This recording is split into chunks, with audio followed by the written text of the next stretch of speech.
Hello, friends. Today I'll give you the easy explanation of Macbeth.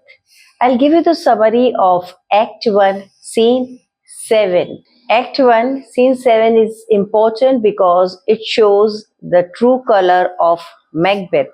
Lady Macbeth का ambition इतना ज्यादा strong है कि वो मैकबेथ के कॉन्शियंस को भी दबा देती है। ये वो मोमेंट है जहाँ से ट्रेजेडी शुरू होती है। तो इस सीन में हम देखेंगे मैकबेथ के अंदर का कॉन्फ्लिक्ट। लेडी मैकबेथ का मैकबेथ के ऊपर एक साइकोलॉजिकल कंट्रोल। बाहर से सब कुछ बड़ा काम लग रहा है लेकिन अंदर कैसे एक स्टॉर्म चल रहा है वो देखेंगे। और मैकबेथ एक ट्रेजिक हीरो के रूप में कैसे गिरते जा रहा है उसे भी देखेंगे। तो let's start. And I will also give you the important quotes. जो कोट्स मैं बताऊंगी ये आपके एग्जाम के लिए बड़े इंपॉर्टेंट रहेंगे। Let's start. हर बड़ी ट्रेजेडी के पीछे होती है एक स्ट्रॉन्ग डिसीजन या फिर एक गलत डिसीजन। यही आज हम एक्ट 1 सीन 7 में पढ़ेंगे। वो सीन जहाँ मैकबेथ डिसाइड करता है कि वो अपने किंग को मार देंगे, मारे या नहीं मारे। ये सीन पूरा ड्रामा है, गिल्ट है, एम्बिशन है और मैनिपुलेशन है। सीन मैकबेथ की कैसल में है। डंकन उनके गेस्ट है लेकिन मैकबेथ अपने मन में एक अंधी लड़ाई लड़ रहा है, करना है या नहीं करना है मर्डर। सीन स्टार्ट होता है मैकबेथ के मोनोलॉग से। If it were done when it's done then it's well it were done quickly. यानी अगर काम करना है, काम मतलब मर्डर, तो जल्दी करना चाहिए। पर मैकबेथ जानता है एक बार क्राइम कर लोगे तो उसके कॉन्सिक्वेंस से बच नहीं सकते। वो समझता है जस्टिस हमारी बुराई को हमारे पास लौटाता है। मैकबेथ कहता है डंकन एक अच्छा किंग है। He is here in double trust.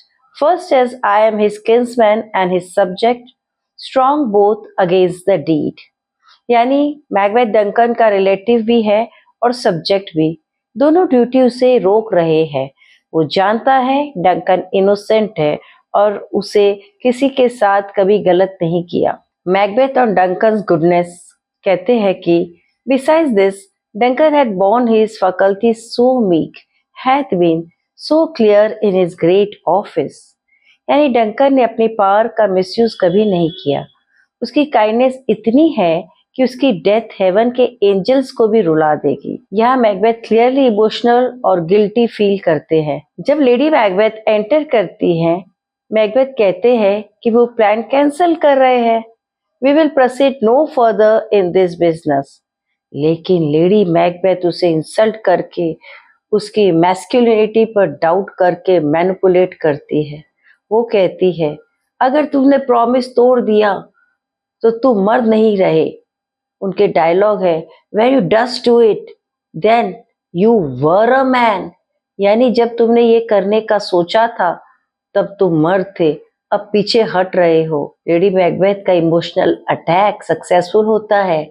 Macbeth कहता है I am settled and bend up each corporal agents to his terrible feat. यानी अब मैं तैयार हूँ, मेरे बॉडी का हर हिस्सा इस मर्डर के लिए कमिटेड है। यानी मैकबेथ अपनी डेस्टिनी के डार्क पाथ पर ऑफिशियली चल पड़ता है।